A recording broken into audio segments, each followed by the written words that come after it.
भारत के 15वें उपराष्ट्रपति के चुनाव के लिए तैयारियां पूरी हो चुकी हैं। इसके लिए मतदान 9 सितंबर को होगा और नतीजे उसी दिन घोषित किए जाएंगे। पूर्व उपराष्ट्रपति जगदीप धनखड़ ने 21 जुलाई की देर शाम अचानक स्वास्थ्य कारणों का हवाला देते हुए उपराष्ट्रपति पद से इस्तीफा दे दिया था, जिसकी वजह से ये चुनाव हो रहा है। वहीं 74 साल के धनखड़ ने अगस्त 2022 में उपराष्ट्रपति का पदभार संभाला था। ऐसे में उनका कार्यकाल 10 अगस्त 2027 तक था।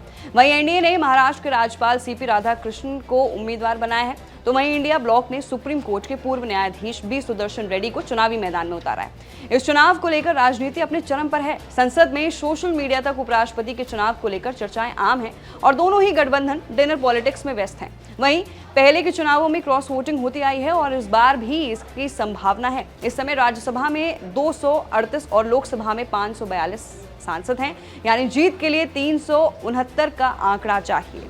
एनडीए के पास 425 सांसद हैं, जबकि उसे कुछ अन्य दलों के वोट मिलने का भी भरोसा है। वहीं वाईएसआरसीपी ने एनडीए के पक्ष में वोट डालने का ऐलान किया है। उसके राज्यसभा में 7 और लोकसभा में 4 सांसद हैं। इस तरह एनडीए के पक्ष में 436 सांसद हैं। आम आदमी पार्टी की स्वाति मालीवाल भी एनडीए के पक्ष में वोट डाल सकती हैं, जबकि बीजेडी ने अभी अपना रुख तय नहीं किया है। संभावना है कि बीआरएस मतदान से गैर हाजिर रहे, जबकि बीजेडी एनडीए का समर्थन कर सकता है। वहीं बीआरएस के राज्यसभा में 4 और बीजेडी के 7 सांसद हैं। बीआरएस फिलहाल खुलकर एनडीए के साथ नहीं आ सकता, क्योंकि अगले कुछ महीनों में जुबली हिल्स विधानसभा का उपचुनाव है और वहां मुस्लिम मतदाताओं की बड़ी संख्या है।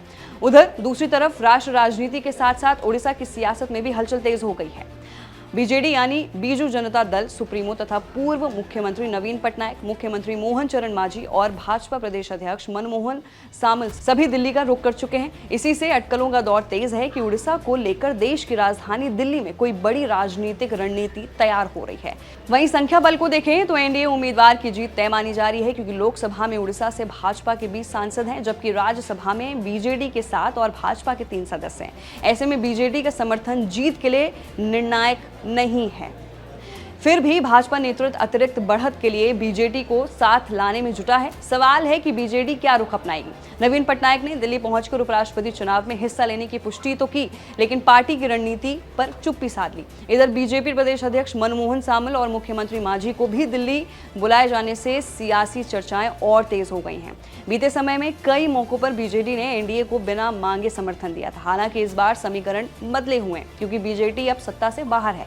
पार्टी के भीतर से राय आ रही है कि एनडीए उम्मीदवार का समर्थन ना किया जाए, वरना संदेश जाएगा कि अब भी बीजेपी से अंदरूनी समझौता है। विपक्षी उम्मीदवार का साथ देने पर केंद्र सरकार की नाराजगी का खतरा है और मतदान से दूर रहने पर राष्ट्र राजनीति से अप्रासंगिक होने का डर है। यही वजह है कि बीजेडी एक त्रिशंकु स्थिति में फंसी नजर आ रही है। नवीन पटनायक के दिल्ली दौरे के दौरान प्रधानमंत्री नरेंद्र मोदी से मुलाकात की चर्चा भी तेज है। हालांकि इसकी आधिकारिक पुष्टि अभी तक नहीं हुई है। तो फिलहाल अभी तो एक बहुत बड़ा सवाल है कि उपराष्ट्रपति चुनाव में आखिर कौन जीतने वाला है। कल मतदान होता है, कल 9 सितंबर है, कल ही के दिन वोटिंग होगी और फिर रिजल्ट्स घोषित किए जाएंगे। तो फिलहाल के लिए इतना ही। मैं थी आपके साथ वंशिका सिंह और आप देख रहे हैं एबीपी लाइव।